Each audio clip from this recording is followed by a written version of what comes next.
41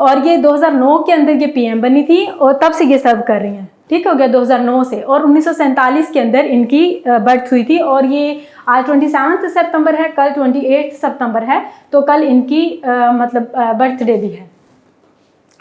मतलब 28 सितंबर 1947 के अंदर ये पैदा हुई थी। फिर उसके बाद है इनेसियो सिल्वा, ये एक ब्राज़ीलियन पॉलिटिशियन है और इनकी जस्ट वैसे आर्टिकल था उसके अंदर उन्होंने मेंशन किया हुआ था इनका नेम, तो आई थॉट कि आप लोगों से डिस्कस कर दूं, हो सकता है कि ये बाद में पूछा जाए। ये ब्राज़ीलियन प्रेसिडेंट रह चुके हैं 2003 से लेकर 2010 तक। फिर उसके बाद क्वीन एलिजाबेथ जो है इनको 19 सितंबर को इनको दफना दिया गया है और कहाँ पे है, ये विंडसर कैसल के अंदर इनको दफनाया गया है। उसके बाद कुछ रिपोर्ट्स थी, रिपोर्ट्स में से एक ये है कि अभी उन्होंने रिपोर्ट दी है कि पाकिस्तान का जो रुपी है वो इस कैलेंडर ईयर मैं कह रही हूँ, फिजिकल ईयर नहीं कह रही, जो कैलेंडर ईयर है इस कैलेंडर ईयर में डॉलर के मुकाबले में 26% अपनी वैल्यू लॉस कर चुका है रुपया हमारा पाकिस्तानी। फिर उसके बाद है कि लास्ट ईयर में पाकिस्तान जो है ये दुनिया का 4th लार्जेस्ट राइस एक्सपोर्टर रह चुका है और हमने तकरीबन $2 बिलियन फेच भी किए थे इसकी वजह से। लेकिन इस साल जो फ्लड्स वगैरह आए हैं उनकी वजह से तकरीबन राइस की यील्ड 50% तक लॉस हो गया राइस का। फिर उसके बाद है कि पाकिस्तान के अंदर तकरीबन 0.5 मिलियन लोग हर साल फोत होते हैं। उसकी वजह ये है कि रॉन्ग मेडिसिन्स की वजह से अक्सर लोग रॉन्ग मेडिसिन्स दे देते हैं और कभी एक्सपायर जो मेडिसिन्स होती हैं उनको नहीं पता लगता, वो यूज़ कर लेते हैं, तो ये सारे 0.5 मिलियन पीपल तकरीबन इसकी वजह से डाई होता है। उसके बाद एक और तकरीबन 200 NGOs ने मिलकर एक डाटा दिया है, एक रिपोर्ट दी है, उसके अंदर उन्होंने कहा है कि तकरीबन 4 सेकंड के अंदर एक बंदे की वफ़ात हो रही है और उसकी वजह क्या है, ये हंगर की वजह से, मतलब ये जो भूख है ना उसकी वजह से। और अगर हम एक दिन में देखें तो तकरीबन ये 19,700 लोग बनते हैं जो एक दिन में हंगर की वजह से फोत हो रहे हैं, वफ़ात पा रहे हैं, ये एक्यूट हंगर की वजह से या भूख की वजह से। उसके बाद अगर हम और फिर उन्होंने बाद में कहा कि तकरीबन अगर हम देखें कि पूरी दुनिया के अंदर कितने लोग हैं जो एक्यूट हंगर का जो शिकार हैं, वो है तकरीबन 345 मिलियन लोग, ठीक हो गया। फिर उसके बाद है इसी से रेलिवेंट एक और थी, लेकिन ये अब आई है, ये तो पहले आई हुई थी, तो ये है US स्टेट डिपार्टमेंट का एक ह्यूमैनिटेरियन यूनिट है, उसके अंदर उन्होंने कहा है कि 345 मिलियन लोग मैंने आपको कहा ना जो पूरी दुनिया के अंदर, उसमें से 244 मिलियन जो लोग हैं वो तकरीबन 55 कंट्रीज़ हैं जिनके अंदर ये फाल करते हैं जो एक्यूट हंगर का शिकार हैं। और उन 55 कंट्रीज़ में से अगर हम टॉप 15 देखते हैं तो उनमें पाकिस्तान भी है और पाकिस्तान के अंदर तकरीबन 4.7 मिलियन लोग एक्यूट हंगर का शिकार हैं, ये हम पहले भी डिस्कस कर चुके हैं। फिर उसके बाद है एक ADB जो है बैंक, एशियन डेवलपमेंट बैंक, और IDMU internal displacement monitoring unit, इसके अंदर इन दोनों ने मिलकर एक रिपोर्ट दी है।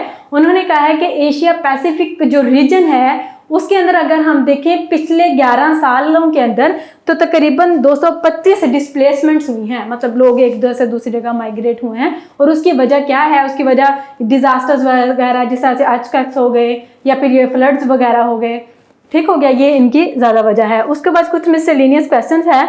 नगर आइटम मैंने आप लोगों को बताया था, ये न्यूक्लियर एजेंसी है, किसकी है ये यूक्रेन की है। और यूक्रेन से रिलेटेड एक और भी ये है न्यूज़ कि यूक्रेन ने कहा है कि रशिया ने हमारी जो सेकंड लार्जेस्ट हमारा न्यूक्लियर पावर प्लांट है उसके ऊपर भी अटैक किया है।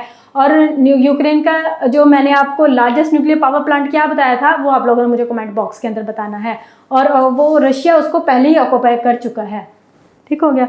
फिर उसके बाद है सकारा आर्कियोलॉजिकल साइट, ये कायरो इजिप्ट के अंदर है, और इन्होंने इसकी भी रेलिवेंट यही न्यूज़ थी वो जो मैंने आप लोगों से रामेसेस II का बताया था। तो इसी रामेसेस II के ही इराक का इन्होंने एक अभी रिसेंटली उनके हाई ऑफिशियल थे, उनके रॉयल ऑफिशियल थे, उसकी एक कोफिन जो होती है जिसको तबूत टाइप कहते हैं, अभी रिसेंटली इन्होंने वो डिस्कवर किया है, वो तकरीबन 3200 ईयर्स ओल्ड का है। फिर उसके बाद है गुलान हाइट्स। गुलान हाइट्स जो है ये पहले एरिया होता था सीरिया का, और तकरीबन 1200 किलोमीटर स्क्वायर का ये एरिया है, और लेकिन इसको इसराइल ने ऑक्यूपाई कर लिया था। और इसराइल ने अगर पूछे आपसे कि कब ऑक्यूपाई किया था, तो आप लोगों को पता होना चाहिए कि 1967 की जो 6 डेज़ की वॉर हुई थी उसके अंदर इसराइल ने ये ऑक्यूपाई कर लिया था।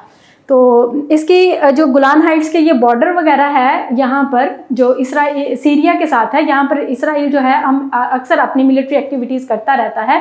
अभी रिसेंटली भी इसने ये किए हैं वहाँ पर एक्टिविटीज़, कोई मिलिट्री टाइप इसकी वहाँ पे होती हैं। तो आज के लिए इतना ही था, मैं साइड पे हो जाती हूँ, स्क्रीनशॉट ले लें।